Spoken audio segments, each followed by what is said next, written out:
I'm Gigi Robinson. I'm a public speaker, content creator, and author documenting and bringing awareness to the chronic pain I felt for over 10 years. So living with a chronic illness looks different every day. Just last year, I became the first person battling chronic illnesses to model for Sports Illustrated swimsuit magazine. Oh, yeah. Wow. At 11 years old, I was diagnosed with Ehlers-Danlos syndrome, a connective tissue disorder that causes constant muscle and joint pain. From acupuncture to medication, I've tried everything to manage my symptoms, including migraines, fatigue, and debilitating pain in my back, abdomen, and pelvis, but nothing worked. Finally, in 2020, I knew I had to seek more treatment. After seeing doctor after doctor, I underwent surgery and I was diagnosed with another chronic illness, endometriosis. Today, I feel like a new person, and I want to share my story in hopes to help other women too. And Gigi is here with us this morning. Good morning. Hey, Good morning. Thank you for being here. So I can't believe it was just 3 months ago that you underwent surgery. How would you say you're feeling now compared to the pain you felt over the last 13 years? Yeah, it's been a transformative 3 months. Honestly, my life completely changed, and honestly, the quality of life that I'm living is sometimes unbelievable to me, but I just try to pinch myself and remind myself that it's real. Yeah. So many women are going through this, and you've suffered for so long, even as a child. What is it like? I mean, it's one portion of your life, but when you're not feeling well like that, it affects your entire life. Yeah. I think when you live with a chronic illness in general, you just have to get through every single day. You have to just live your life as best as you can within the parameters that you have. That's really what I did for years and years.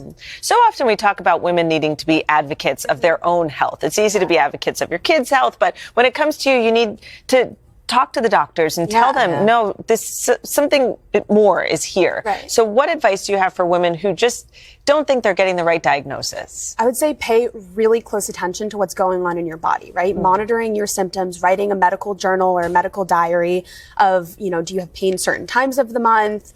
Is it repetitive? Does it happen every month? Does it happen every other month? Does it happen when you travel? And the more that you pay attention to what's going on inside, the more you're able to speak about it on the outside and actually get a diagnosis or hopefully create change. And hopefully that's a positive one. Yeah. As women, it's so important to talk about this, to normalize it, but it's even harder for kids. And so I know you dealt with a lot of this as a child, so now you're writing a children's book. Yeah, it just came out. It's called A Kid's Book About Chronic Illness. And the story is really about resilience and courage and talking about your body and the different ways that you can advocate for yourself as a child, whether that's you dealing with the problem yourself or your friend, your family, your extended family, siblings. I just wanted it to be a place where younger kids could go to really understand, I guess, on a basic level, what a chronic health issue is. And I think for you, having gone through this whole process, you must have learned a lot about yourself, what you can handle, what you can fight against. Totally. So tell me just what you've learned about yourself. Yeah, I think it's been a lot about firm boundaries of knowing, okay, I can't go out on nights past like 9 or 10 o'clock, or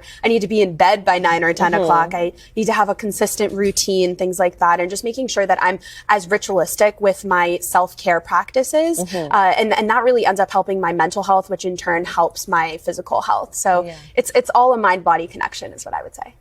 And what is your message out there for people who are suffering? It really just affects your whole life. I would say to just keep pushing and really, really, again, pay attention to what's going on in your body and talk about it with your friends, talk about it with your family if you're comfortable, and hopefully then you can get the help and access that you need. Because you shouldn't have to feel that way. I mean, there should be an answer. There should be a resolution. Yeah, there should be. But I think that's where the medical technology is going to hopefully advance in the next decade or so, and it'll be easier to diagnose such a common condition like endometriosis. And I just think it's really, really important for everyone to start paying more close attention to. Well, you're so wonderful. Thank you. I'm so glad you're feeling good, and thanks so much for being here. Yeah, and thank you for being so brave and normalizing the conversation. Thank you for helping a lot of people.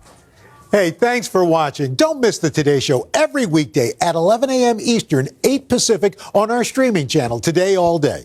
To watch, head to today.com/allday or click the link right here.